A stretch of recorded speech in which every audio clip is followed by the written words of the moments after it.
again, everyone. I'm Paul the Nitro Skywers. Welcome to this edition of the Nitro Corner. Today is Saturday, and it is now time for part 2 of our weekend report, and it is the Nitro Top 10 for this week. Unfortunately, I could not find out any more information about TNA coming to the Delaware State Fair, but I will have more information as it is presented to me here on the internet. So let's get right into it. The Nitro Top 10, heavily influenced by what happened at WrestleMania this past Sunday. Let's start the countdown. Number 10 this week, the United States Heavyweight Champion, Sheamus, is number 10 this week. Coming out strong, finished beating Daniel Bryan Monday night after the embarrassing debacle that was the Battle Royal after the no contest at WrestleMania with Daniel Bryan.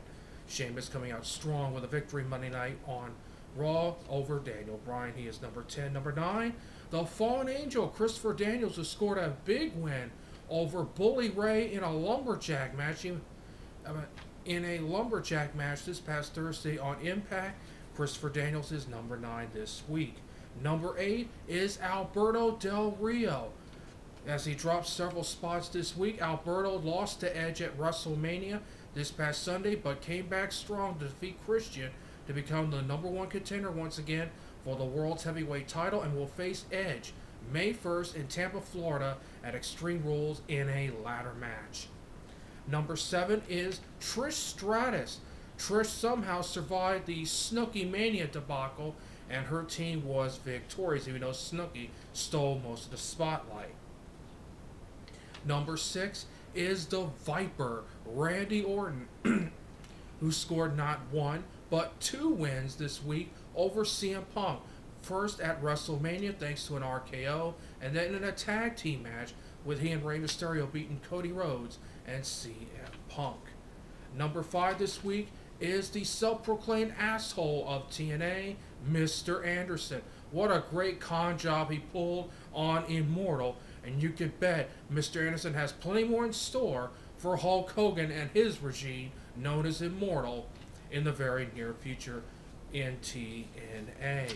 Number 4 is the whole effing show, Rob Van Dam, who scored a big pinfall victory over Sting in the main event this past Thursday night on Impact with Mr. Anderson as the referee. Yes, Mr. Anderson did get involved, but the bottom line is at the end of the day, Rob Van Dam gets the win and has much needed momentum towards lockdown. Number 3, the man that is now 19-0 at WrestleMania, The Undertaker.